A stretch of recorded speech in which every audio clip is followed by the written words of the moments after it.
What's up, YouTube? I figured I better jump in here and go ahead and do this video before I get too far ahead. I've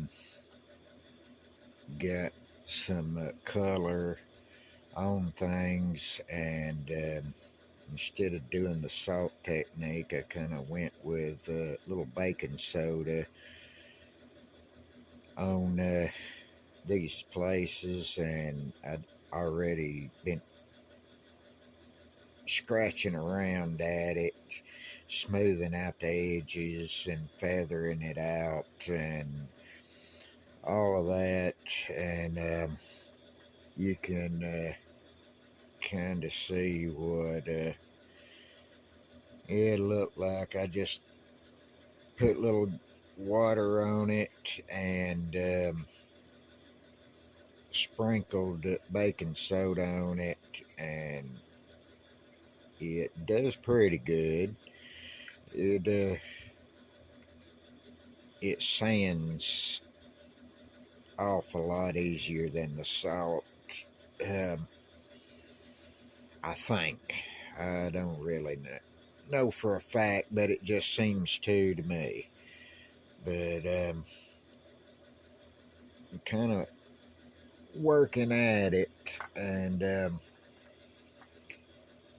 want to show you what I did to this dash, if I can get it to focus here and give me a decent picture. But I did these two pieces here on this dash the exact same way I did the bed of the truck, but I added one more step to it, and I put a coat of this right here. It does some really good stuff for wood grain.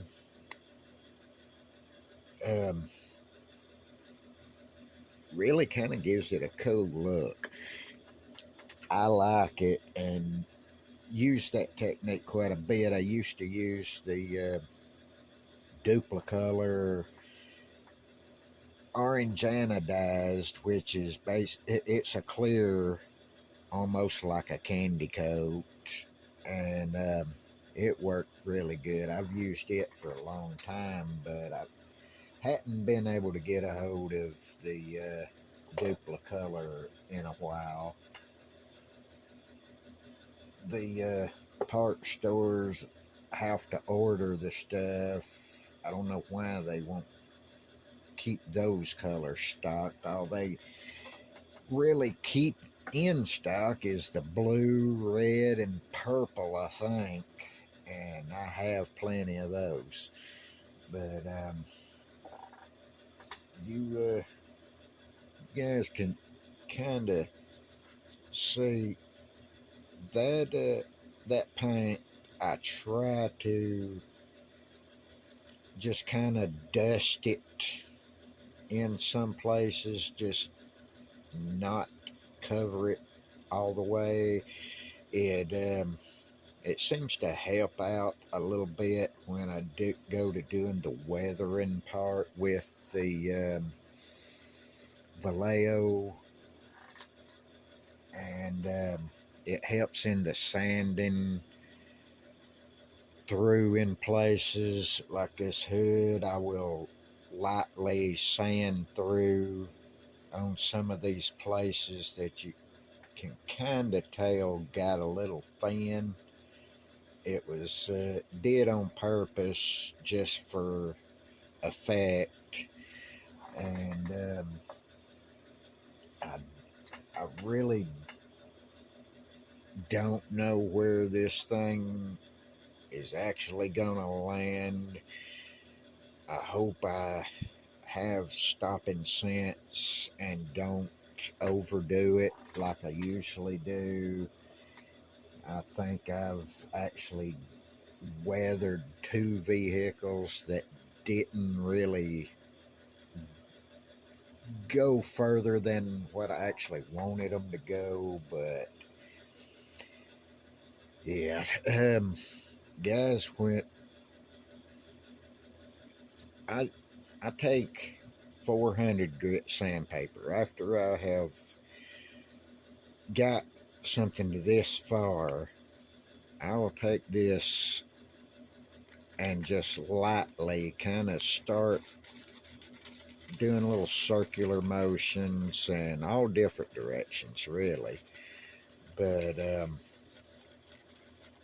you can kind of see when you're sanding when it starts to feather the edges, and some of the roughness I'm going to leave because it just kind of adds a little something to it, little rough spots here and there. It it helps to use a little water when you do this, but I'm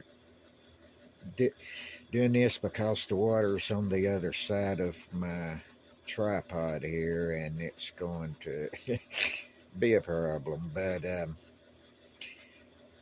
yeah, I'll just sit and kind of feather that stuff out a little bit. Uh, just scratch it up good, and it's not going to matter if you scratch the whole thing. It You'll see later on this video's done went a little far, but I wanted you to see this part of this before I got too far, because once I get moving on this kind of job, it just kind of goes into a flow, and I try to run with it while I've got things moving good for me. But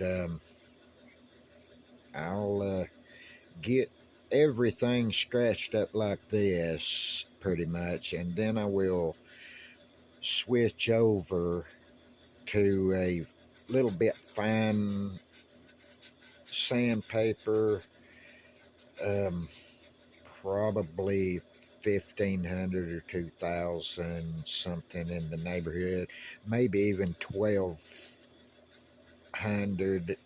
I've got some sponge that I've been playing with for a little while. That's 1,200 grit, and it seems to do pretty good for just a little bit. It's not reusable. You get one whack with it, and you need to make the best of it because the grit will not last long on that stuff. But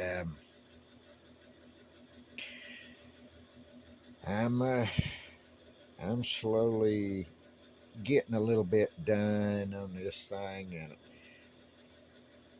I've you notice the first thing I did was that bed, and then I taped that bed up and covered it pretty much the best I could, and that way I don't screw it up. It's easier to tape up the bed after it's done and then do the paint work and the resting and all of that. I've did it the other way, and you always end up screwing or I always end up screwing something up. I'm not saying everybody will, but I do. So I found it easier for me to do those beds first and then tape them up, cover them up, and do what I got to do with the rest of it. And yeah, I know there's not much in this video, and it still ended up long one. I really got to learn to talk quicker. But yeah, you guys can just kind of see what's happening here. And I realized this was an old can of the Tamiya Coral Blue, and it didn't spray worth a crap, but it ended up working out in my favor. But anyway,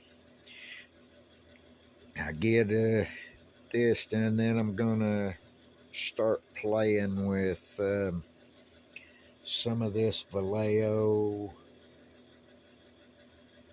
stuff here, and there's another one. I'll kind of mix that light rust wash with some of this dark rust and create different colors, darker colors, and I'll I'll try to show you some of that in the next video. Anyway, guys, it's already over 11 minutes, and I don't want to run these things out and bore anybody, so you guys have a good one. And it's actually Saturday night, and I was watching the live stream and chat, and figured I needed to jump in here and do this video right quick, so I didn't get too far on this thing to show you guys exactly what I do with this stuff. But anyway, you guys have a good weekend and good cut coming up week, and I appreciate you guys. Never forget that. And until the next time, I'm getting back to work.